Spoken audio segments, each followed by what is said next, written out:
j'étais ce qu'on pourrait appeler un prof post-68, puisque j'ai commencé à enseigner en fait en 70. Et donc c'était après les normes, énormes quand même tourbillon de mai 68, du point de vue culturel et politique. Et je pense que pendant 36 ans, je n'ai connu qu'une école en crise. J'ai pensé ça récemment, je me suis dit, c'est drôle de faire quand même toute sa carrière dans un métier, à une époque d'instabilité telle qu'on n'a connu que la chose perturbée et jamais un état de sérénité. Donc la sérénité de l'école, je ne l'ai pas connue. Je suis intervenu un peu en marche après le début d'un certain tourbillon et je n'ai vu que des réformes, des programmes, des méthodes, des outils, ceci et cela, réformes permanentes et qui ne marchaient jamais, et un système inchangé, ou changé de façon extrêmement superficielle et pas en profondeur, mais qui en revanche amorçait un déclin presque terminal, c'est-à-dire s'enfonçait dans une espèce de descente aux enfers que j'ai dû accompagner malgré moi, puisqu'on était là-dedans sans avoir choisi l'époque historique où on agissait. Donc je n'ai jamais connu autre chose que l'école en crise. Et comme par ailleurs j'étais dans ces banlieues comme Nanterre ou Boulogne-Billancourt qui sont des banlieues ouvrières, à Nanterre surtout, je peux dire que j'ai assisté pas à pas à la ghettoisation de tout un pan de la société. Et c'est ce qui a fait d'ailleurs que quand j'ai choisi de quitter Nanterre pour les dernières années de ma carrière, j'avais une sorte de culpabilité d'avoir l'impression que là où il était le plus nécessaire d'essayer de faire quelque chose, on ne pouvait plus faire grand-chose pour empêcher ce qu'on pourrait appeler l'entropie du système, c'est-à-dire sa désintégration, l'entraînant vers le fond. Et donc, j'ai assisté à ça et c'est évident que c'est un contexte difficile parce que si on a des idées positives et une certaine idée de ce qu'il faudrait enseigner, on s'aperçoit qu'il y a une espèce de courant descendant qui tire tout vers le bas et qu'on n'arrive pas, malgré ses efforts individuels au jour le jour, à rétablir les choses. On n'arrive pas à refonder l'école, ce qu'il faudrait de façon urgente, dans un contexte au contraire de déconstruction et d'effondrement du vieux système. Et je pense que c'est ça le fond du contexte dans lequel j'ai exercé ma carrière, et donc mes élèves aussi, c'est le contexte dans lequel ils ont appris. Un système qui se déconstruit, qui s'effondre, pas de nouveau système qui se met vraiment en place pendant toute cette période, des éléments peut-être d'une culture nouvelle qui essaieraient de s'exprimer là-dedans, mais personne qui a une vision directrice vraiment visionnaire et qui permet de reconstruire et de refonder une école nouvelle sur des bases saines. Et donc c'est un contexte finalement très déprimant. Et d'autre part, sur le désastre scolaire lui-même, bon, tout a été dit, la violence, moi j'ai jamais subi la moindre violence, mais c'est vrai qu'il y avait une violence ambiante, le bruit, ce qu'on dit moins, la vulgarité aussi des rapports et des relations et du langage, l'ennui terrible, même la souffrance de certains élèves, qui est très visible, parce qu'ils se demandent ce qu'ils font là et qu'ils se demandent combien de temps ça va durer ce bagne dont ils ne voient pas le sens. L'indiscipline, évidemment, l'absence totale de discipline à des tas de niveaux. Un certain illettrisme scolaire qui fait à la fois que, comme disent les économistes, on a à peu près 150 000 jeunes par an qui sortent du bac, qui sortent du système scolaire sans aucun diplôme, ce qui est énorme, ce qui veut dire qu'en 8 ans, ça va être 1 200 000 personnes, c'est gigantesque. On se demande comment ensuite la société arrive à les remettre dans le rail. Et puis aussi le fait qu'on forme des générations de bacheliers dont l'usage prouve qu'ils savent par exemple pas faire proprement une lettre de motivation ensuite, ce qui est quand même incroyable après autant d'années d'études, ou alors que leur connaissance de l'histoire est complètement morcelée et qu'ils n'ont pas de repères chronologiques stables sur les choses. Et ça fait donc, ça a été 1000 fois dit, des générations d'analphabètes scolarisés. C'est une nouvelle forme d'illettrisme. Alors bien sûr, c'est pas tous. Et puis aussi... le dernier point qu'on souligne et qu'on voit surtout aujourd'hui, c'est la crise des vocations, le calvaire des jeunes profs, dont certains sont amenés même à démissionner parce qu'ils n'y arrivent pas et qu'ils ne supportent pas, et le fait qu'il y a de moins en moins de gens qui ont envie d'exercer ce métier dans les conditions actuelles. Et ça, c'est un vrai problème. J'allais dire, c'est comme la disparition des prêtres en France. L'âge moyen des curés, c'est 70 ans, et l'Église est en train de se tarir au niveau des vocations, mais ce serait terrible que l'école aille dans le même sens, c'est-à-dire qu'on n'arrive plus à avoir de profs dans certaines matières, etc. Donc c'est dans ce contexte, moi, que j'ai enseigné. Alors il y a un mot qui a été utilisé, que j'ai entendu pour la première fois dans la bouche de Madame Ségolène Royal, à une émission de Christine Ockrent un dimanche soir, et je pourrais retrouver la date très précise dans mon journal, c'est le mot de massification. Et Ségolène Royal, qui travaillait, je crois, à l'époque pour Jospin, donc pour la bonne gauche bien pensante, avait dit avec une sorte de sourire un peu mystique comme ça, et avait défié son adversaire de droite dans cette émission pour dire « nous avons réussi la massification ». Et ce mot, je ne l'avais jamais entendu, il m'a paru particulièrement horrible. Il écorche l'oreille d'un éducateur. Quand on enseigne et qu'on essaye à chaque instant, justement, individuellement, d'éveiller quelque chose dans la conscience d'une personne qui est en face de soi, parler de massification qui fait penser à ces espaces industriels où on met des millions de poulets ensemble avant l'abattoir, c'est vraiment insupportable. Et si c'est au nom de valeurs de gauche qu'on le présente comme une réussite, c'est encore pire. C'est comme, vous savez, réussissez votre divorce, réussissez votre enterrement. Donc cette idée de la massification reposait sur l'idée théoriquement juste de la démocratisation, c'est-à-dire finalement de l'idée de rendre accessible à tout le monde, y compris aux classes qui justement n'y avaient pas accès, finalement la culture de l'élite antérieure, et de façon inchangée, c'est-à-dire industrialiser en quelque sorte le système qui avait marché pour l'élite. À titre de comparaison, à l'époque de ma mère, par exemple, il y avait 3% de bacheliers, juste avant la guerre de 40.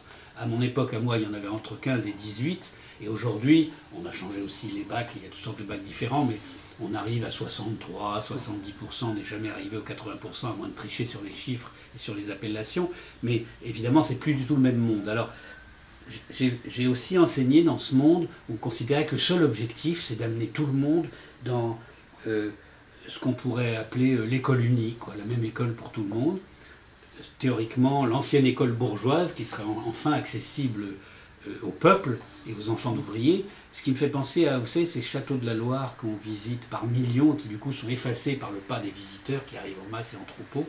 Et on croit que c'est un très très grand progrès parce que les chefs-d'œuvre du passé réservés à l'élite aristocratique, finalement, sont accessibles, piétinés par les foules. Mais il faudrait se poser la question du sens de tout ça. Voilà. Et alors, cette massification est d'autant plus hypocrite que dès qu'on ouvre les yeux, on s'aperçoit qu'on aboutit très hypocritement à un système à deux vitesses, une école à deux vitesses.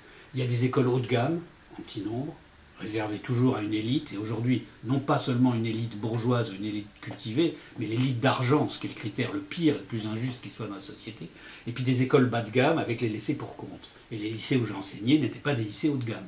Et donc, c'est une école à deux vitesses. Sous prétexte de massification et d'école ou de collège unique, on prétend qu'on a mis tout le monde à la même enseigne, et en fait, c'est tout à fait le contraire. L'écart social s'est creusé plus que jamais. L'école est plus inégalitaire aujourd'hui qu'elle ne l'était au temps de Jules Ferry. Les grandes écoles ont moins de mixité sociale qu'elles n'en avaient du temps où moi j'étais à la rue d'Ulm. Et donc c'est un formidable échec, cette massification, ou une formidable illusion, ou une formidable hypocrisie. Mais dans tous les cas, ça part d'une idée simple, démocratisation, c'est-à-dire permettre à tout le monde d'entrer dans le château de la Loire et de le visiter. Voilà.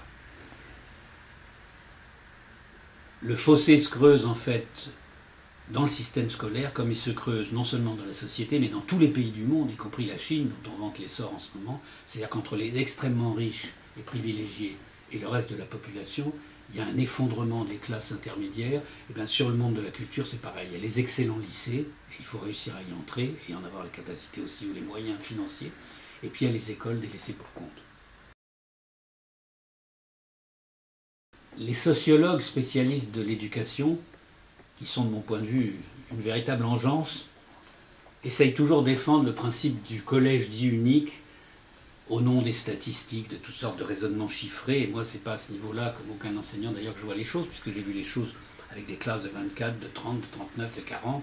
Et donc, c'est individu par individu qu'on voit le problème de l'éducation réellement, et non pas en statistique. Mais on essaye de défendre jusqu'à aujourd'hui, et malgré l'évidence de son échec, l'idée du collège unique, c'est-à-dire l'idée du collège pour tous. Puis ensuite, il y a eu le lycée unique, c'est-à-dire qu'on a voulu faire venir tout le monde au lycée. Moi qui étais prof de lycée, j'ai vu la différence entre avant et après. Et ce qui m'a frappé sur le terrain, c'est la souffrance de certains élèves qui, étant, si je puis dire, habilités à entrer au lycée, où autrefois ils n'auraient pas eu leur place, s'aperçoivent en moins de 15 jours, maximum un mois, qui ne sont pas faits pour ça, que ça ne les intéresse pas, en plus qui sont humiliés par leurs résultats scolaires qui ne sont pas bons, et qui du coup deviennent assez vite turbulents, alors qu'au départ ils étaient plutôt de très bonne volonté. Ça, j'ai vu ce schéma des tas de fois se reproduire, et dans une même classe, on pouvait avoir une toute petite minorité de gens qui éventuellement pourraient envisager de faire médecine ou polytechnique, ou des choses qui demandent 7, 8, 9 ans d'études après le bac, une grande majorité de gens qui se disent déjà si j'ai le courage d'atteindre le bac c'est pas mal, et à la rigueur un petit BTS, bac plus 2, bac plus 3,